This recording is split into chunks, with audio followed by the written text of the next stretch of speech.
महत्त्वाच्या बातमीनं आपण बुलेटिनची सुरुवात करूया। खासदार डॉक्टर श्रीकांत शिंदे यांनी संजय राऊतांचा जोरदार समाचार घेतलाय।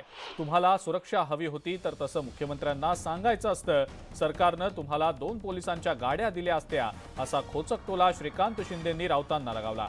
तसंच तुम्ही जर इतकं बोलता तर मग घाबरता कशाला असा टोला सुद्धा त्यांनी लगावलाय। काही जणांकडून संस्कृती खराब करण्याचं काम सुरू असल्याचं सुद्धा ते म्हणाले। यावेळेला बोलताना त्यांनी महाविकास आघाडीवर सुद्धा खोचक टीका केलेली आहे। घरी बसणाऱ्यांनी आम्हाला शिकवू नये, आम्ही लोकांमध्ये जाऊन काम करणारे आहोत असं म्हणत ठाकरेंचं नाव न घेता श्रीकांत शिंदेंनी जोरदार टीका केली आहे।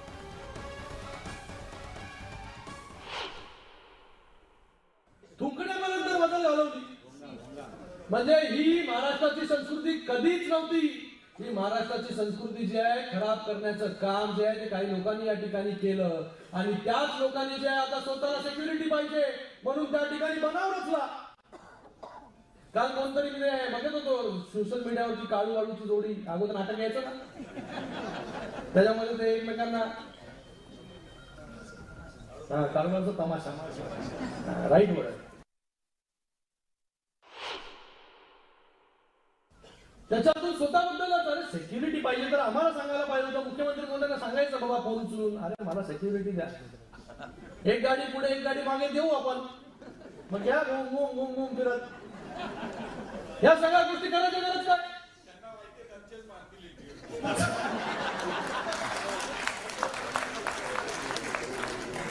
एवढं काय भीता, एवढं तुम्ही बोलता आणि भीता कशाला मग? आज आपल्याला छत्रपती शिवाजी महाराजांच्या 350व्या राज्याभिषेकासाठी वेळ नाही तर सामान्य जनतेसाठी वेळ कसा मिळेल?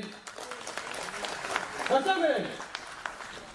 आज पक्ष जो आहे आज या ठिकाणी रस्ता तळाला गेलेला आहे तरी पण आपण कुठेतरी जाऊन बसलेला आहात। आपण जा, पण आज ज्यांच्या नावावरती मतं मागितली आपण, आज ज्यांच्या नावावरती मतं मागितली त्यांच्या राज्याभिषेकाला देखील आपण येऊ शकत नाही, म्हणजे किती मोठी शोकांतिका आहे। मला आपल्याला सगळ्यांना सांगायचं आहे की खाली एकमेकांवरती जे आहे हे कोणी काही बोलत असेल तरी आपल्या लोकांनी जो आहे तो संयम त्या ठिकाणी पाळला पाहिजे आणि युतीचा धर्म जो आहे तो या ठिकाणी पाळला पाहिजे। कारण की ही युती कुठल्या पदासाठी किंवा कुठल्या मंत्रिपदासाठी या ठिकाणी झालेली नाही, एका वेगळ्या विचाराने झालेली आहे। महाराष्ट्राला पुढे घेऊन जाण्यासाठी ही युती या ठिकाणी झालेली आहे। महाराष्ट्राच्या राजकारणात नवी चर्चा घडवणारी एक बातमी समोर आलेली आहे। वंचित बहुजन आघाडीचे अध्यक्ष प्रकाश आंबेडकरांनी आज अचानक छत्रपती संभाजीनगरमध्ये जात औरंगजेबाच्या समाधीला भेट दिली आहे आणि त्यामुळे अनेकांच्या भुवया उंचावल्या आहेत। विशेष म्हणजे औरंगजेबावरून राज्याच्या राजकारणातलं वातावरण तापलेलं असताना त्यांनी औरंगाबादला म्हणजे छत्रपती संभाजीनगरमध्ये जात औरंगजेबाच्या समाधीला भेट का दिली असा प्रश्न आता उपस्थित होतोय।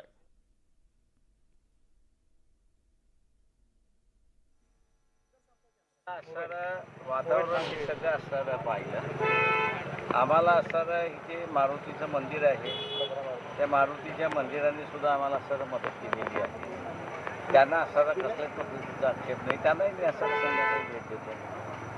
तेव्हा हे खुलताबाद हा एक ऐतिहासिक शहर आहे भारताच्या दृष्टिकोनातून आणि त्याचा असर लोकांनी विचार करावा। हे जे नामावरनं असं जे काही भांडण लावण्याचा प्रकार चाललेला आहे त्यांना एवढंच सांगतो की औरंगजेबाने 50 वर्ष राज्य केलं, तो कोणाला मिटवता येणार नाही। फक्त बाबासाहेबांनी जे सांगितलं की औरंगजेबचं राज्य जे आलं ते जयचंदमुळे आलेलं आहे आणि असे जयचंद इथल्या असणाऱ्या बरेच हिंदू राजांच्या ह्याच्यामध्ये होते, त्यांना तुम्ही शिवाय का घालत नाही? ती ताकद दाखवा ना। ज्यांनी या देशाला गुलाम केलं त्यांना सर त्यांची निंदा करा ना, असेल ताकद तर करून दाखवा। थँक्यू। विरोधी पक्षनेते अजित पवार शनिवारी संभाजीनगरमध्ये आले आणि त्यांनी शिवसेना आणि भाजपावर जोरदार घणाघाती टीका केलेली आहे। आपल्या खास शैलीत त्यांनी सत्ताधारी पक्षांना चिमटे काढले। पालघरमध्ये मुख्यमंत्री एकनाथ शिंदे यांनी माजी आणि देवेंद्र फडणवीस यांची जोडी जय वीरूची जोडी असल्याचं म्हटलं होतं, त्यावर अजित पवारांनी निशाणा साधला। जय वीरू ही तुमची कशाची जोडी आहे आम्हाला काय माहिती नाही. आमच्याकडे शेतात बैलांच्या जोड्या असायच्या, पण आम्हाला त्यांच्याशी तुलना करायची नसल्याचं देखील त्यांनी म्हटलंय. मधल्या काळामध्ये हे जे काही जाहिरातबाजी झाली त्याच्यात ह्यांनीच जाहिरात दिली शिवसेनेने, आणि साधिकच जाहिरात दिल्यानंतर आम्हाला जी काही भूमिका वाटते ती आम्ही पत्रकारांच्या माध्यमातून, मीडियाच्या माध्यमातून लोकांच्या समोर ठेवली. परत दुसऱ्या दिवशी त्यांनीच जाहिरात बदलली. आमची वीरू, जय वीरूची जोडी, आमची अमक्याची जोडी. अहो, तुमची कशाची जोडी असावी हे आम्ही शेतकरी माणसं आहेत. आमच्या शेतीमध्ये पण पूर्वीच्या काळामध्ये जोड्या असायच्या. कशाच्या जोड्या असायच्या? बैलाच्या जोड्या असायच्या किंवा काही अशा प्रकारच्या. तर त्यावेळेस नावं पण अशा प्रकारची वेगवेगळी असायची. राजा सर्जा किंवा असं तुम्ही बघा, आठवा, तुम्हालाही आठवत असेल. पण त्याचा ह्याचं मी कुठं तुलना करतो असं अजिबात समजू नका. परंतु ते फेविकॉल, आम्ही जय वीरूची जोडी वगैरे वगैरे हे सांगायची वेळ तुमच्यावर का यावी? पूर्वाश्रमीचे असणारे जिव्हाळ्याचे संबंध लक्षामध्ये घेता ती आठवण त्यांना आली असेल, आणि त्या आठवणीतनं त्यांच्या तोंडून ते शब्द बाहेर आले असतील. देवेंद्र फडणवीसांचा कोल्हापूर दौरा होतोय. 27 जूनला देवेंद्र फडणवीस कोल्हापूर दौऱ्यावर जाण्याची शक्यता आहे, आणि या दरम्यान अनेकांचा भाजप प्रवेश पार पडणार असल्याचं आता बोललं जात आहे. काँग्रेस आणि राष्ट्रवादीतल्या अनेकांचा भाजपामध्ये प्रवेश होणार असल्याचं वक्तव्य खासदार धनंजय महाडिक यांनी केलंय. महाडिक यांच्या या वक्तव्यानंतर आता खळबळ माजलेली आहे. 100% पक्षप्रवेशामध्ये अनेक चांगले काँग्रेसचे मोठे नेते, राष्ट्रवादीचे मोठे नेते पक्षप्रवेश करतील, हा तुम्हाला त्यावेळी धमाका पाहायला मिळेल. आणि आता एक मोठी बातमी राजकीय वर्तुळातनं. काँग्रेसचे निष्कासित नेते आशिष देशमुख यांनी केंद्रीय मंत्री नितीन गडकरींची त्यांच्या निवासस्थानी जाऊन भेट घेतलेली आहे. नितीन गडकरी यांच्या उपस्थितीत आशिष देशमुख भाजपामध्ये प्रवेश करणार असल्याचं समजतंय. पक्षविरोधी भूमिकेचा ठपका ठेवत आशिष देशमुख यांच्यावर काँग्रेसकडून कारवाई करण्यात आलेली होती. काँग्रेसमधून निष्कासित करण्यात आल्यानंतर आता ते पुन्हा एकदा भाजपात प्रवेश करणार आहेत, आणि या पार्श्वभूमीवर त्यांची ही भेट महत्त्वाची मानली जाते.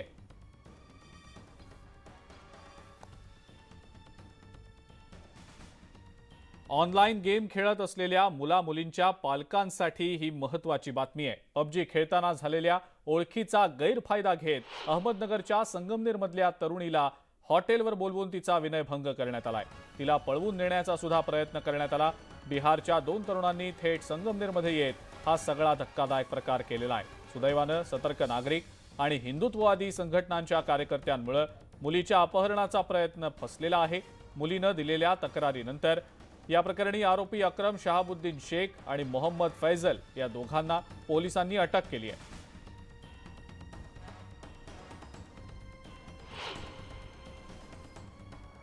दोघेही तरुणांना या गुन्ह्यामध्ये काल आपण अटक केलेली आहे.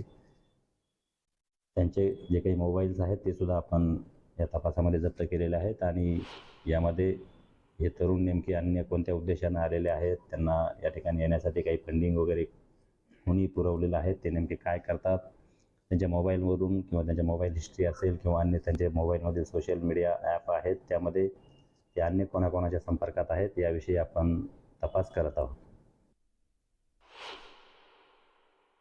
पबजीच्या माध्यमातून संगमनेर तालुक्यातली एक मुलगी त्यांनी फसवली होती, आणि तिच्याशी लग्न करून किंवा तिला इथून फूस लावून पळून घेऊन जाऊन ते पहिले भिवंडीला जाणार होते आणि त्याच्यानंतर ते बिहारला जाणार होते, अशी माहिती आम्हाला मिळाली आहे. आम्ही त्या ठिकाणी गेलो असता आम्ही त्या मुलांना धरलं. त्या मुलांच्या रूम मध्ये गेलो. त्या रूम मध्ये त्यांची सॅक चेक केली. त्या सॅक मध्ये कैची, ब्लेड आणि मोठ्या अशा 2-3 रस्स्या होत्या. तर आम्ही ते बघितलं असता आम्ही पोलिसांना संपर्क केला आणि पोलिसांच्या त्यांना ताब्यात दिलं. यवतमाळमध्ये कृषी केंद्राकडून शेतकऱ्यांची लूट सुरू असल्याचा धक्कादायक प्रकार समोर आलेला आहे. बियाण्यांसह इतर साहित्य शेतकऱ्यांच्या माथी मारलं जात असल्याचा आरोप इथल्या शेतकऱ्यांनी केलाय, आणि त्यामुळे 850 रुपयांच्या बियाण्याच्या पाकिटासाठी 1200 ते 1400 रुपये शेतकऱ्यांना मोजावे लागतायत. एकीकडे शेतकऱ्यांची अशा प्रकारे लूट सुरू असताना या प्रकाराकडे कृषी विभागही दुर्लक्ष करत असल्याचा आरोप होतोय. त्यामुळे बळीराजाचा वाली कोण असा सवाल इथले शेतकरी विचारतायत. एक छोटं राशीचं घेतलं तर तिच्या इकडे घेतात त्याच्यासोबत 4 व्हेरायट्या दुसऱ्या घ्यायला एवढ्याचे पैसे द्या. हे तुरंत फक्त एका दिवसात 4 कोट्याचं करायचं काय, माल वापस येत नाही. शॉर्टेज काय काय हे सांगितलं तेवढं. अच्छा, तेवढ्याची बॅग पडत मग ते कोणती कबड्डीची पंगाची होते 1100 रुपये. बरोबर. हे हे आता इथून पालिका धुण्याला गेले तेव्हा तिथे 1200 रुपये खपत आहे. 1100 रुपये तुम्ही 3 बॅग 4 बॅग देता ना पण. हो नाही तर आमच्याकडून कसं आहे, आम्ही स्वतः देत नाही 11च्या 11.5 देतो. पण तुम्ही 5-7 10 कोणत्या घ्या पण मी यासोबत दुसरं काहीतरी घ्यायला लागेल ना. हो दुसरं जर घेतलं तर 8.5 समजा 5-6 बॅग दुसरं घ्या. मुंबईतल्या समुद्र किनाऱ्यांवर प्लास्टिक कचरा मोठ्या प्रमाणावर असल्याचं दृश्य पाहायला मिळतंय. गेल्या 3 ते 4 दिवसात चक्रीवादळ असल्यानं किनाऱ्यावर कचरा दिसत नव्हता, पण हे वादळ गेलं आणि किनाऱ्यावर आता कचऱ्याचा ढीग दिसतोय. या ठिकाणी सध्या साफसफाई सुरू असल्याचं दिसतंय. मुंबईच्या समुद्र किनाऱ्यावर सध्या कचराही कचरा दिसतो आहे. सध्या मी आहे गोराई लोअर कोलीवाडा चौपाटी या ठिकाणी.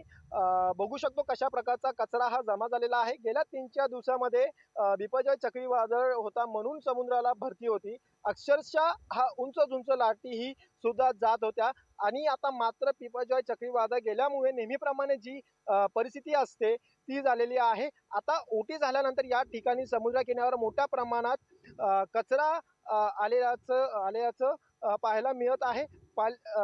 गावकऱ्याच्या वतीने हा कचरा साफ सुद्धा करण्यात येत आहे. परंतु लोकांना सांगितलं जात आहे की प्लास्टिक जे आहे कचरा आहे नाल्यामध्ये किंवा समुद्रामध्ये टाकू नका. मुंबईकर मात्र या गोष्टीकडे दुर्लक्ष करत आहे आणि याचाच परिणाम म्हणून जे समुद्रजीव आहे याच्यावर सुद्धा ही समुद्र किनाऱ्यावर स्वच्छ करण्यासाठी पालिका दरवर्षी प्रयत्न करतं. परंतु यंदा पालिका कुठेही हा कचरा साफ करताना दिसत नाही. पण मुंबईकरांनी सहभागी नोंदवणे आवश्यक आहे, तेव्हाच या चौपाटीचे स्वच्छता होतील. व्हिडिओ जर्नलिस्ट मितसह विजय वंजारा, न्यूज 18 लोकमत, मुंबई. बिपरजॉय चक्रीवादळाचा मोठा तडाखा गुजरातला बसलेला आहे आणि या पार्श्वभूमीवर केंद्रीय गृहमंत्री अमित शहा आणि गुजरातचे मुख्यमंत्री भूपेंद्र पटेल यांनी गुजरातच्या कच्छमध्ये हवाई पाहणी आणि सर्वेक्षण केलं. बिपरजॉयमुळे मोठं नुकसान झालेलं आहे आणि याच नुकसानाचा आढावा यावेळेला अमित शहा यांनी घेतलेला आहे. बिपरजॉयचा गुजरातला मोठा फटका बसलाय. गुजरातच्या किनारपट्टीच्या भागांमध्ये मोठ्या प्रमाणावर नुकसान झालेलं आहे. बिपरजॉयचा धोका लक्षात घेता किनारपट्टी लगतच्या जवळपास 50,000 नागरिकांचं स्थलांतरण करण्यात आलेलं होतं. अनेक ठिकाणी घरांवरचे पत्रे उडून गेलेले आहेत, विजेचे खांब कोसळलेले आहेत, झाडं उन्मळून पडलेली आहेत आणि या सगळ्या नुकसानाचा केंद्रीय गृहमंत्री अमित शहा यांनी हवाई पाहणी दौरा केलेला आहे. ब्रेकनंतर आता आपण एक नजर टाकूया राज्यातल्या प्रमुख शहरातल्या आजच्या तापमानावर.